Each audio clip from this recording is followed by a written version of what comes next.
Fill us with your grace and continue to remind us all we do here today is for greater glory of you and for the story. Ask these things in your name. Amen. I pledge allegiance to the flag of the United States of America and to the republic for which it stands, one nation, under God, indivisible, with liberty and justice for all.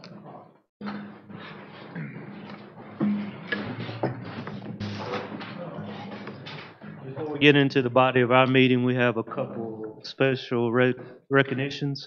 And I'm going to ask Chief Stewart to come down and lead us in that part of the agenda. Chief? Thank you, Mayor, and thank you, Council. We always appreciate the opportunity to recognize some of our exemplary officers. At this time, I'd like to ask Officer Jared Davis and Zach Lucas to come down and join me.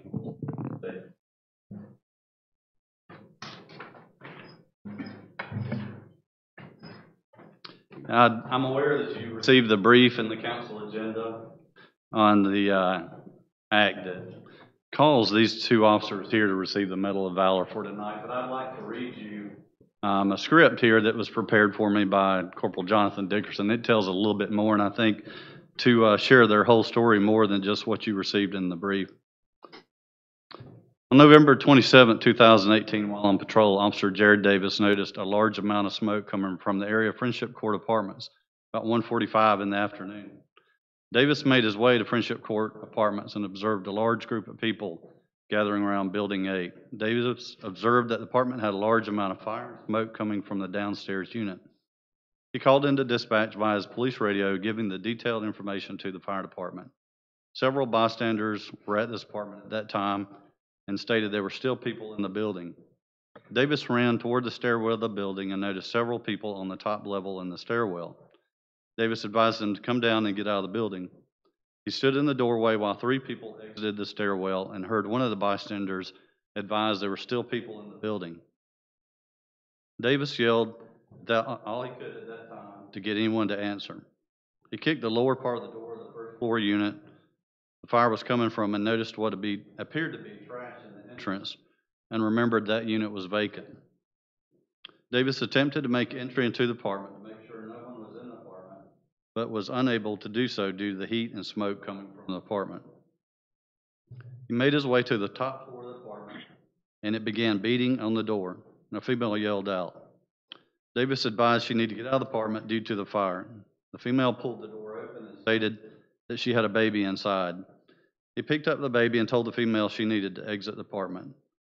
Davis covered the child and exited the stairwell outside the apartment and checked the child for injuries. The child seemed alert but frightened.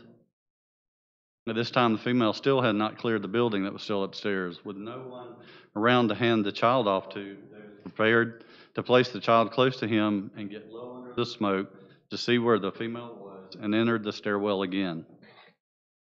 He noticed she was still at the top portion of the stairs. David made his way back up the stairs with Officer Zach Lucas. The officers assisted both females from the building and confirmed that everyone had been removed from the apartment building, handed the baby off to his mother. Fire department arrived on scene and began an interior attack. The PD acknowledges the efforts of the fire department and their quick action in saving this building. When MedShore arrived, Davis was able to locate the mother and advise her that they should let her check the baby due to the amount of smoke and heat that was in the building. This was an exemplary action by our officers that could have saved possible 3 to 5 lives and that of an infant also. It's not every day that we do enter a burning building. We do assist the fire department every day, and we appreciate the fire department and their quick response that got there so quick to assist in putting that building out and saving that structure. But these officers went above, well and beyond their normal cost of duty to save these possible lives at night. So tonight we recognize them.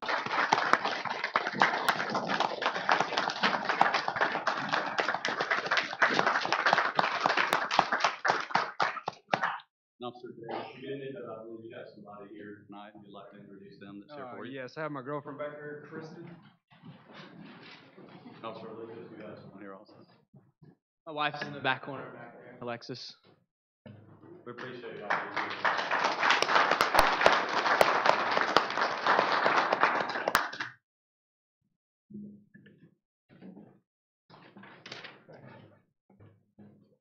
Proud of you.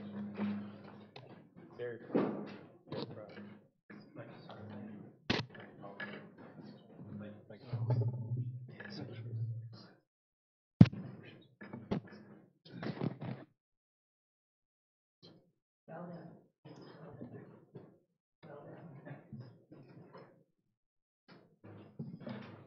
Chief, you still up. Thank you, sir. Police detention promotions, go right ahead. We have just recently completed our detention promotions within our detention center. And this time I'd like to ask Corporal Donna Evans to come down. Corporal Evans started with us in August of 16. She graduated the academy with her class 2 in October of 2016 and is also a graduate of Forest College. Corporal Raylan Hayden. Corporal Reagan started with us in May of 2015. She's also a graduate of Forest College and currently works as an officer in Detention Team 1. Corporal Sickler, I'd like to ask you to step down also. Corporal Sickler is originally from Long Island, New York. Been a resident of our state since 1990. He's a graduate of Tri-County Tech. Been with our detention center since 2016 also. Corporal Evans, I believe you have a family here you'd like to introduce. And my fiance, Jamie Goolsby, is also a detention officer, corporal. In this. Corporal Hayden. I have my husband and my daughters, and then my team. Corporal Sickler.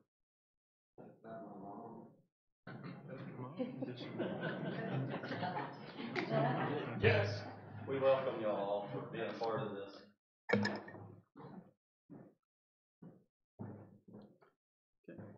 You all raise your right hand. Repeat after me. I, Donna Lee. As a corporal of the city of Anderson,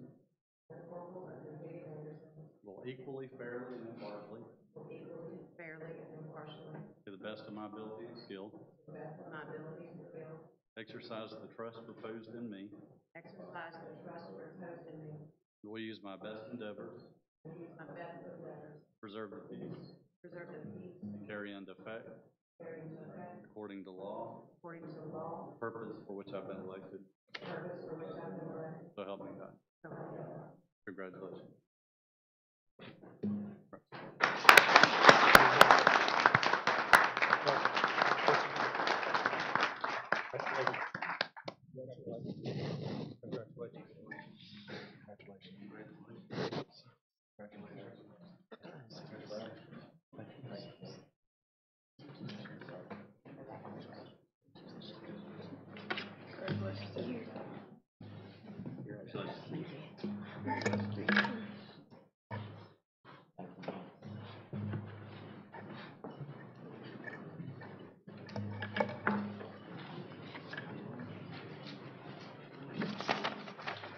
All right, that's the way it started me. Oh, that's good.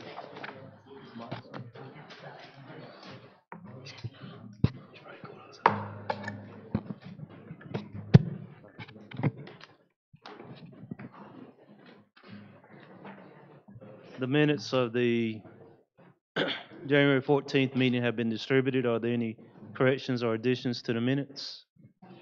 Not hearing any, do I have a motion to approve? First by Mr. John Roberts, second by Mr. Kyle Newton. All those in favor say aye. Opposed? The minutes of January 14th pass unanimously. We have one item of old business, and that item is request second reading of ordinance 19-03 to rezone .39 acres on Terry Avenue located directly behind 2503 North Main Street from R10 Single Family Residential to NC Neighborhood Commercial. Ms. McConnell? Mr. Mayor and Council, this was heard before the Planning Commission at their January the 14th, at their first meeting in January, and then also heard by you for first reading on January the 14th. This property is familiar to you all because it is very close to our Fire Station 2 on North Main Street. The property has been in use previously. There was a building on the Main Street frontage of this property. It was built as a commercial building. It's always been commercial in nature. That building was demolished, and on a separate lot, but that goes with this frontage piece of property, there is an existing commercial storage building that went with what we used to know was the dermatology clinic there. It makes good sense for this property to be rezoned all in one ownership, all as one zoning, for one zoning district and its use. And we've had no negative comments or questions since you heard this previously. The staff would recommend that you approve this on second reading. Thank you. Any comments, additional? Ms. Lockridge? Like I said, last meeting, I have gone on that property, I have seen the property, I have walked the property. I have not received any kind of calls or from anyone in the neighborhood requesting that it not be done. I don't see any reason why it should be done, so I'll make a movement that we accept the ordinance to change it from R10 to neighborhood commercial. Great. We have a first by Mr. Lockridge, second by the Mayor Pro Tem. Any further discussion? All those in favor say aye. Opposed? That passes unanimously on the final reading. Thank you. Our next item, we move into our new business. We have 3 items of new business.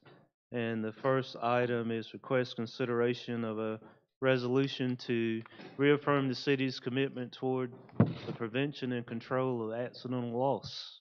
Ms. McConnell. This is something that we are proud to talk about in the sense that every 2 years you all are asked to reaffirm our commitment as city policymakers, but also for our employees and staff.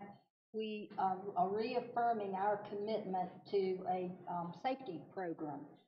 Why is this important? It's important because it goes to the very heart of keeping our employees safe when they're out working on their various jobs. It also is important to our citizens that we're operating the things that we do in a safe manner. And last but not least, it certainly is important to us in terms of the premiums that we pay for workers' compensation. It also plays a role in the fact that we're so committed to this that we have safety teams that meet every month in order to cover things that like protective gear, how to operate in a safe environment if there's trenching or other types of activities. And then simply just being able to, even our office workers have certain training and aspects that we go through so that we operate in a safe environment as well. It can certainly, having this type of commitment to your safety program can have direct savings to our premiums, and we would anticipate this year that we would recognize probably about $35,000 in premium savings because of our commitment to the safety program. Lisa Holden is our business license and risk management administrator, and I commend her and the other members who serve regularly on our safety team for the work that they do and their commitment.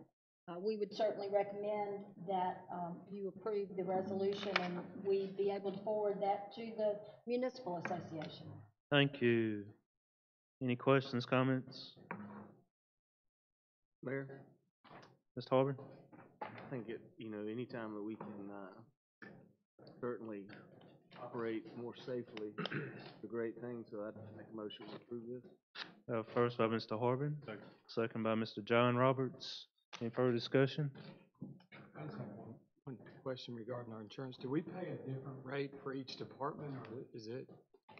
It's a collective rate, but certainly we're every year the Municipal Association comes up here and they make a presentation to all of us as as staff. It's kind of like our report card on safety. So we learn certain things like if there are times of day when certain things tend to occur, if there are days of the week when things tend to occur. You look at those types of benchmarks as well as, the various jobs that are represented in our employee base, and it's a good indication of how we can improve, things we need to pay attention to, but it's a collective rate as opposed to individual. Thank you, Mark. Thank you. Good question. Any other questions, comments? Second. We already had a first and a second. We'll vote. All those in favor say aye. Aye. Opposed? That passes unanimously. I was talking to Ms. McConnell earlier today. I can remember a year. Speaking of classifications, you would think people who sit down all day like me would be a low classification, but we had a tough year one year where we had several office workers that just got hurt, which is unusual. Yes. But safety is important, especially in some of the jobs that we have. Our second item is request consideration to purchase equipment for city network. Ms. McConnell? This is one where I'm not going to talk very much about this because Mark Cunningham, who's our IT division director, is much more well versed on this.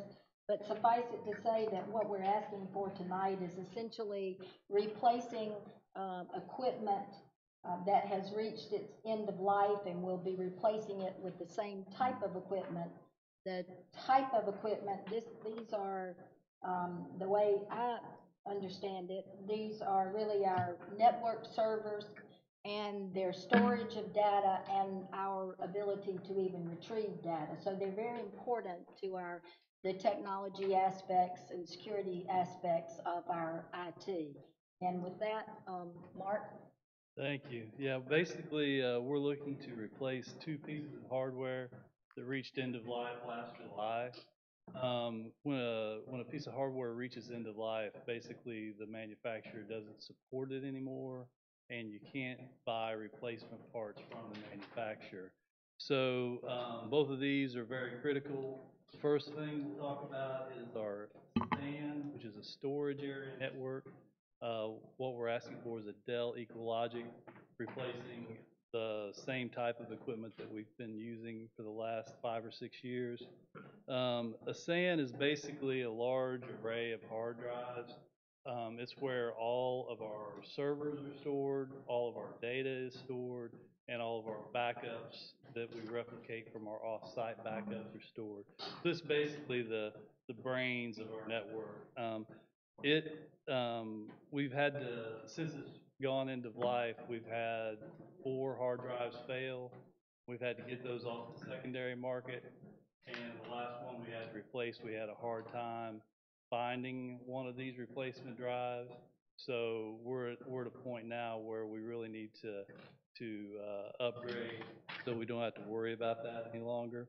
The second piece of hardware is the UPS, Universal Power Supply, made by APC. The one that we currently have is about 10 years old. Again, basically a chassis full of batteries. It's hardwired to our network and to our generators. It protects our network equipment from any type of power surges. Also, if we have an outage, it will keep everything powered on until the generators kick in and can keep everything running at that point. Again, this has large batteries that slide in and out. We usually have to replace about one of those a year. When it's under warranty, they just ship us a new one. So now if we were to lose any of these batteries, we wouldn't be able to buy replacements. We also recently installed a new fire suppression system for our data center, and we need to wire that directly into the UPS. And since we were due to replace it, we haven't done that yet. We're waiting to do it for the new one, so we don't have to do it once instead of twice. So as far as pricing, the SAN is $30,357.02. The UPS is $14,679.30 for a total of $45,036.32. Our preferred hardware and support partner is Emedion. They were formerly Integral Solutions Group. They were chosen by an RFP a year ago, and they're under a 3-year contract to provide us with network support and network hardware. But we will be purchasing them from Dell and from APC. So with that, answer any questions you have. Thank you. Mark, questions, comments? We a little confused. Matt, you with us? Ms. Chapman? You said that must be a massive UPC. It weighs about 800 pounds. I was gonna say, because that's one of the most expensive ones I've ever seen, but And the warranty the for last that, one we had was 10 years was our life on it, so. and the warranty length for that, you said that they'll replace the batteries for free. How long is the warranty? Well, it's a 3-year warranty, and then we're able to purchase a support agreement after the warranty's over. Okay. That support agreement then allows us those free replacements. Okay. Anything else, guys? Comments? I have one. Mr. Lockridge? What do you do with the old units? Can they be, We'll auction them. We'll remove the hard drives, destroy the hard drives, and auction the chassis. But you know, with us being a municipality, we have to destroy any of our hard drives that we remove. right? And that will basically make the UPS worthless at that point. Okay. But the UPS will auction off. That'll have some value. That's it. Anything else? I make a motion we accept it as presented. No. First by Mr. Chapman, Second. second by Mr. Lockridge. Any further discussion? All those in favor say aye. Opposed? Thank you, Mr. Cunningham. Our last item of new business is request consideration for construction services for the City Hall and the MBC, Municipal Building Center building. Ms. McConnell? We've been working on this process for a while, and we've gotten to the point where we have acquired the services of DP3 Architects to help us determine what actual needs we had with both of these buildings. And from there, we decided that we would take the next step to select a qualified firm to work with us as the owner and to work with DP3. And this construction process is called the construction management at risk. This is really where the architect and the general contractor are teamed up from the start. And Maurice McKenzie has been working on that process for us, has had the lead role along with Assistant City Manager David McEwen. And I'd like for Maurice to share with you where we are right now and what we're asking you to consider this evening. Great, thank you. As Ms. McConnell mentioned, moving forward, the next step in the process was to receive requests for qualifications, and that was in December. We submitted a request for qualifications to get qualified firms to conduct the work, as Ms. McConnell mentioned. In December as well, we also had a mandatory pre-submittal conference, and on January 4th, the qualification packages were due, and we received 2 qualification packages, as you can see in your package. Marsh Bell Construction Company out of Easley was one. Also, there was a partnership package with C.E. Bourne and Company and Aldrich Builders. They're out of Greenwood. So after we received those qualification packages, we formed a selection committee of city staff, and we evaluated the packages. We also graded them based on 5 criteria that were outlined in the RFP.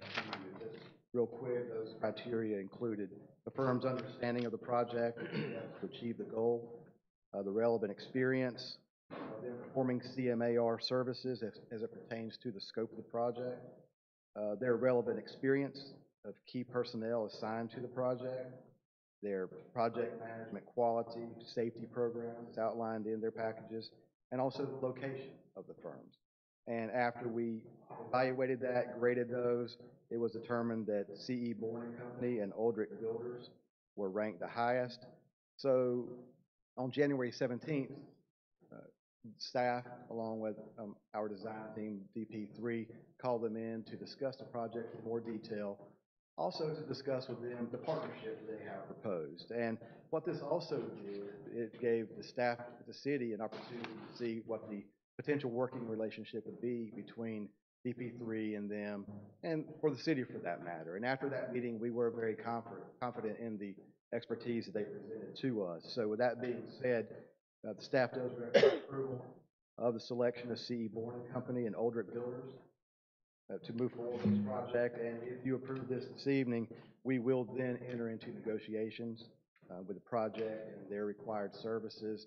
And of course, once we complete negotiations and have a draft contract, we will bring that back to you for authorization. So this will come back to you. Thank you, sir. Maybe first question, are C.E. Bourne and Aldrich Builders, is that their two entities? Two entities, yes. A partnership package. And Marsh Bell is one entity? Yes. Okay. Ms. Stewart, go ahead. We also have with us Mike Pry from DP3. Should you have any other questions, Mike and DP3 have helped us through this process to get us to tonight, and have done some homework on the C.E. Bourne and Company and Aldrich Builders. So. Thank you. Ms. Stewart? Just a couple questions. I know when we, and maybe I'm getting a little bit ahead, but I know looking at our city team here, I know we had discussed about, where does, at the time, I think Chris Eberhard, our engineer, was here, and I thought, it was important that our engineer be a part of that team, and also our building official. Are they not going to be part of this team as well going forward? It's a very good question. Yes, they will be part of the team, but at this point, what we really needed, I guess that's kind of our next step, Mr. Stewart, we needed to know who we would be working with. We also thought we took one step kind of close to that by having them come and meet with us during this past, the last couple of weeks. I think it was important to us to know that if we're going to be working with you, we want to know that we've got a good opportunity to have a good communication among each other. So I think that was we're not just looking at somebody's resume, we're trying to understand how they talk with us and how they communicate. So in that last meeting, our team walked with them around the buildings, through the buildings, really asking questions, looking at things, and kind of getting a feel for how we would function as a team. So to answer your question a long way around, I think that's kind of our next step. And Chris Everhart, yes, as the city engineer, was certainly part of that early team. I think that was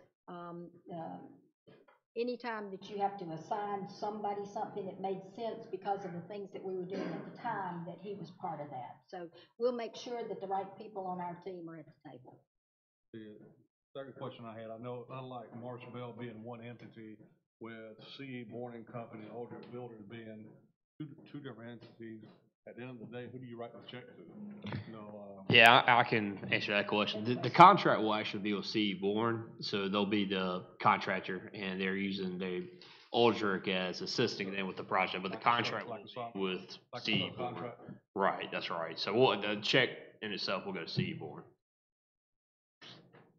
Anything else? Ms. Chapman? Well, I too agree. I think that without question on this next iteration of the renovations, we need to definitely have our lead building inspector involved throughout the entire process. But the question I had to do a little bit, I guess, with the information that DP3 had done, part of their work included replacement of outdated and abandoned. Sorry, thank you. Yeah, it made end of life sooner than we anticipated. Right. End of life seems to be a theme around here these days. Anything else? Don't look at me when you say it. Mr. Roberts? I'm really pleased to see Aldrich Builders on this list. I know of them personally, and I don't know much about C.E. Bourne. Is there anyone here that could speak as to their qualifications and just give us a little background? Yeah, I will say C.E. Bourne is also from Greenwood, and I'm familiar with Aldrich as well, just being in the Greenwood Abbeville area. C.E. Bourne and Aldrich do a lot of work together, and so this isn't their first project partnering up. But C.E. Bourne is a big roofer. They've done and a big general contractor. Most recently in our area, they did the entire North AmMed campus. They had to completely redo the roofing there down to the deck, and that was quite a large project that they did. And Mike Pry and Maurice could probably speak a little additional information as well. Mike, could you talk about it for us, please?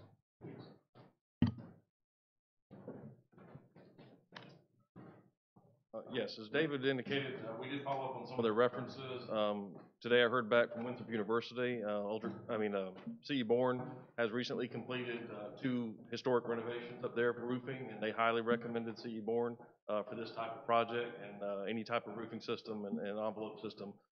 They said they had no issues during construction, and their response, even for the few minor issues that came up post-construction that you typically run into, they were very responsive and took care of any of those issues. So they came highly recommended for this type of project. So we're not talking about not just roofing, but the envelope as well. And so they are very complimentary to the tasks that are required for this project.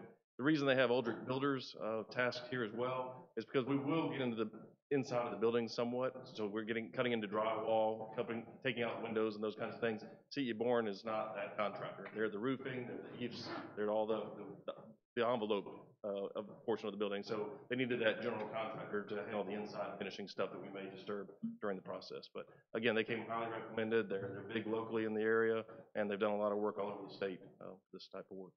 Good, thanks. Any other questions? Jeff, you good?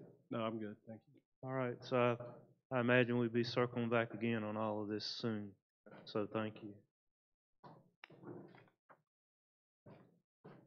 With that, Mayor, I would like to propose that we accept C.E. Bourne and Company and Aldrich Builders as our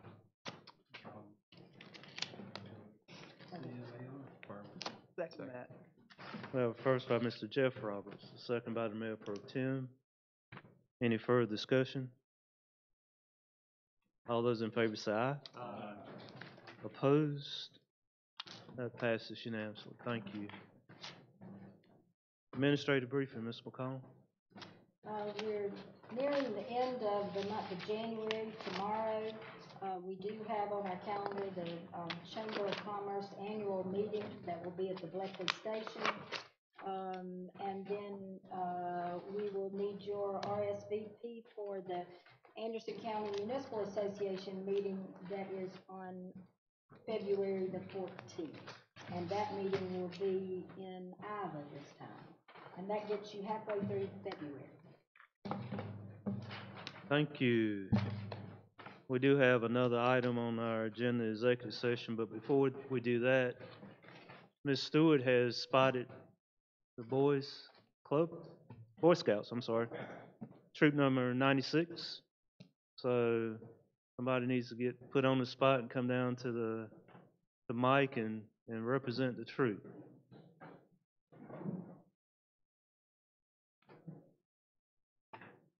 All right, so these guys are from Troop 96, and basically one of they're working on a Eagle Scout merit badge, and it's part of the citizenship of the community, and that's they're here to sit on a meeting and listen to some of the debates and form opinions.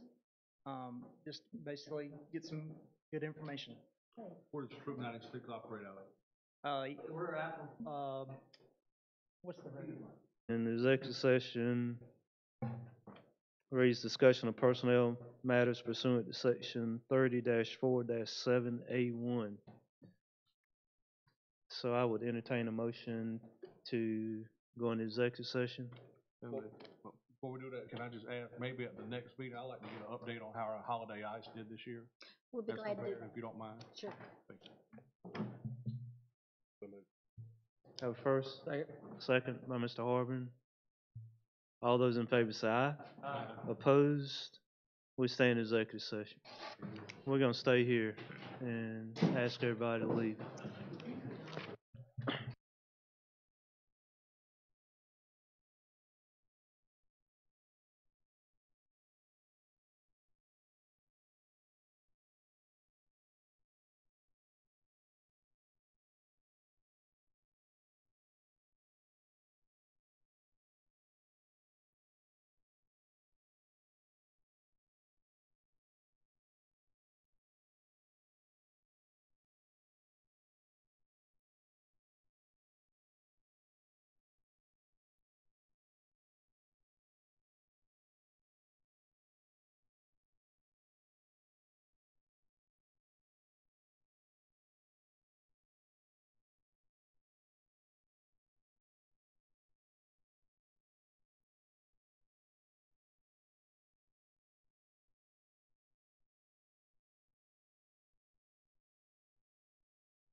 Got it.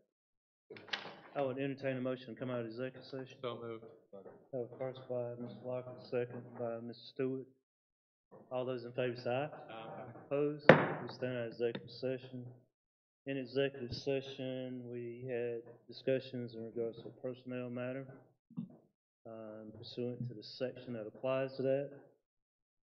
Our current city manager announced that she would be retiring, and we heard her recap her thoughts on that retirement, and council fully accepted it. Her retirement date is February the 15th, and we will miss her. And obviously, she's done a great job over her tenure with the city for over 4 decades. And so council will take that retirement into consideration as we go forward in the city manager's office. I would entertain a motion to adjourn. So moved. First by Mr. Newton, second by Mr. Don Chapman. All those in favor say aye. Opposed? We stand adjourned.